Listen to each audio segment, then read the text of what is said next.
Keluaran bab 18. Yitro mengunjungi Musa. Kedengaranlah kepada Yitro imam di Midian mertua Musa segala yang dilakukan Allah kepada Musa dan kepada Israel umatnya, yakni bahwa Tuhan telah membawa orang Israel keluar dari Mesir.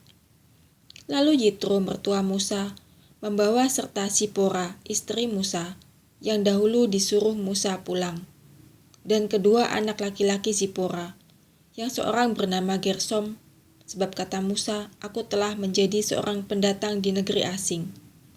Dan yang seorang lagi bernama Eliezer, sebab katanya, Allah Bapakku adalah penolongku dan telah menyelamatkan aku dari pedang Firaun. Ketika Yitro mertua Musa beserta anak-anak dan istri Musa sampai kepadanya di padang gurun, tempat ia berkemah dekat gunung Allah, disuruhnyalah mengatakan kepada Musa, aku mertuamu Yitro, datang kepadamu membawa istrimu beserta kedua anaknya. Lalu keluarlah Musa menyongsong mertuanya itu. Sujudlah ia kepadanya dan menciumnya. Mereka menanyakan keselamatan masing-masing, lalu masuk ke dalam kemah. Sesudah itu Musa menceritakan kepada mertuanya segala yang dilakukan Tuhan kepada Firaun dan kepada orang Mesir karena Israel, dan segala kesusahan yang mereka alami di jalan, dan bagaimana Tuhan menyelamatkan mereka. Bersukacitalah Yitro tentang segala kebaikan yang dilakukan Tuhan kepada orang Israel, bahwa ia telah menyelamatkan mereka dari tangan orang Mesir. Lalu kata Yitro, terpujilah Tuhan yang telah menyelamatkan kamu dari tangan orang Mesir dan dari tangan Firaun.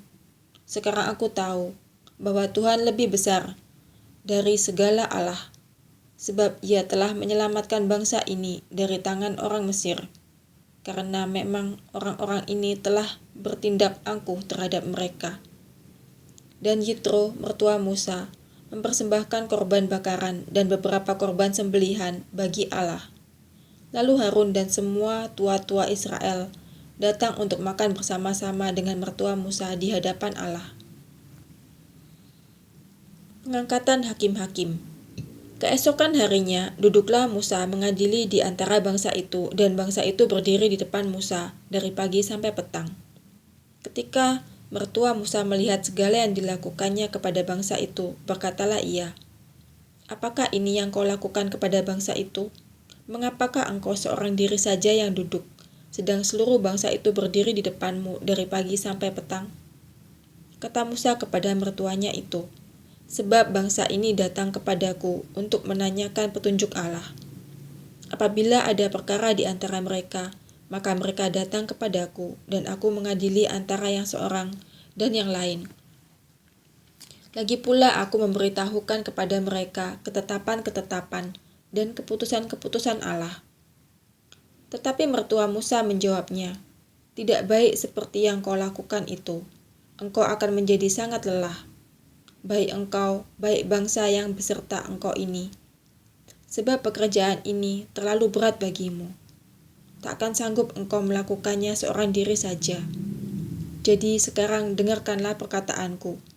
Aku akan memberi nasihat kepadamu, dan Allah akan menyertai engkau.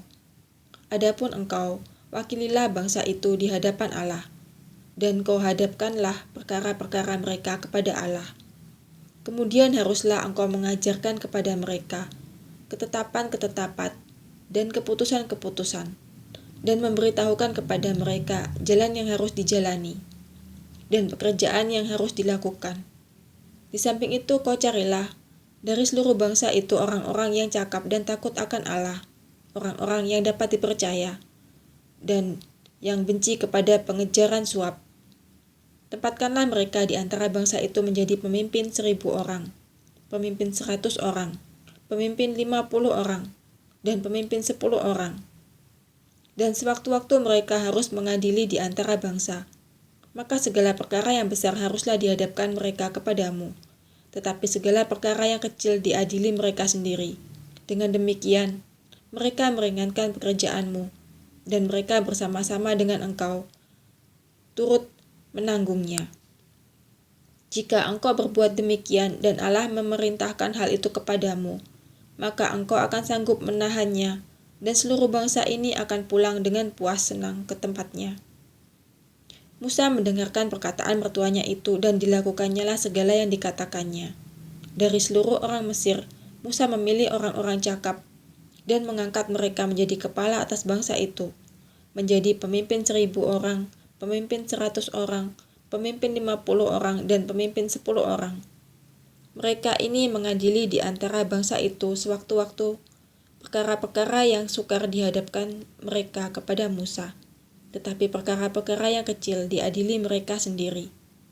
Kemudian Musa membiarkan mertuanya itu pergi, dan ia pulang ke negerinya.